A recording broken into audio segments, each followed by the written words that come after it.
just spent 10 days working on a bow and arrow game for the 2023 Game Dev TV Game Jam. I participated in multiple game jams in the past, but this one is going to be different for one special reason.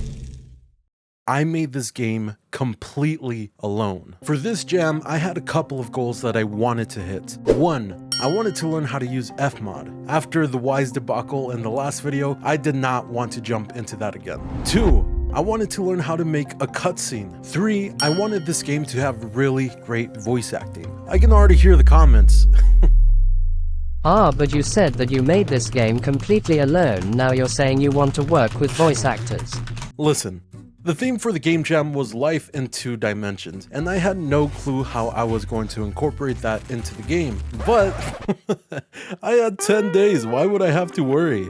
So, for this game, I really like the idea of making a bow game. Bows are some of my favorite weapons in games. Overwatch, bow. Tomb Raider, bow. Skyrim. I actually use magic, but I use magic to cast a bow! Bows are great. I love bows, so I wanted to make one. And the best thing about working solo on a project is that I didn't have to ask anyone else's opinion. Would you rather be born with one leg?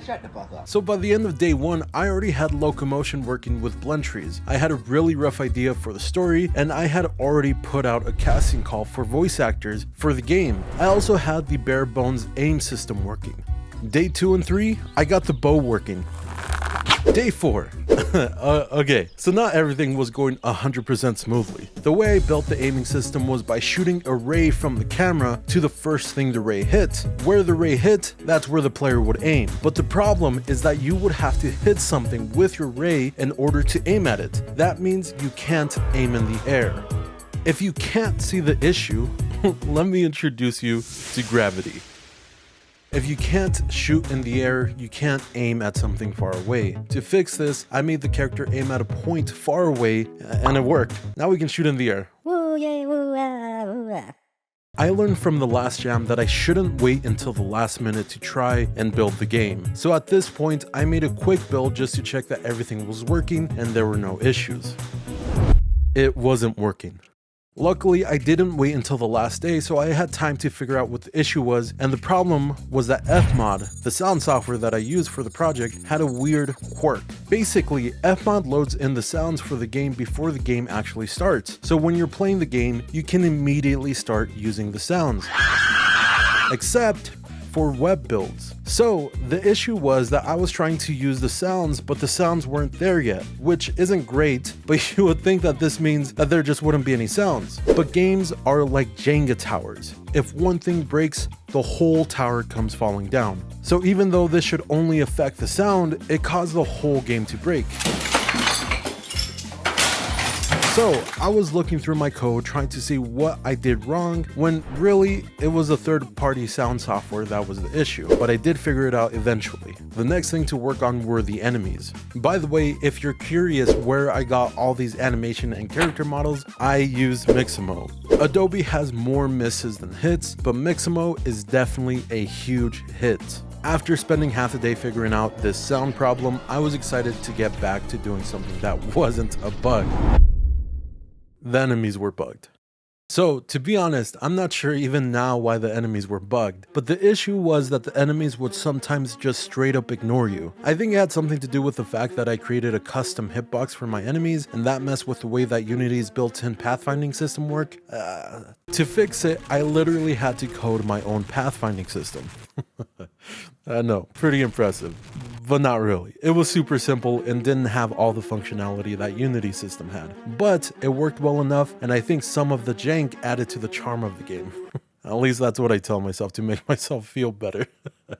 My 5th day was maybe my most unproductive day. I think I might be one of the few game developers in existence that hates level design. I don't know why I dislike it so much, but every time I have to start building a level, it drains all my motivation. But I got the level done, and it looks alright, I guess. But day 6 and day 7, I spent working on the main mechanics for the game and creating the cutscene for the game.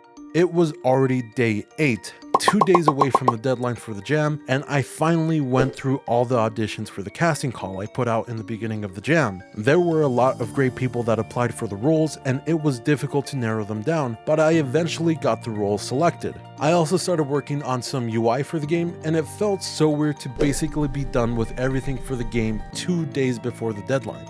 The next few days were just going to be polishing everything and getting the voice actors' lines into the game. Fmod made this really easy, but I did have some trouble with making the lines and the cutscene line up correctly. But I got everything figured out, and I felt like I was basically done. Day 9, I got the lines and sounds in from the voice actors into the game. You're talking about the dimension shift. That is not something to be taken lightly.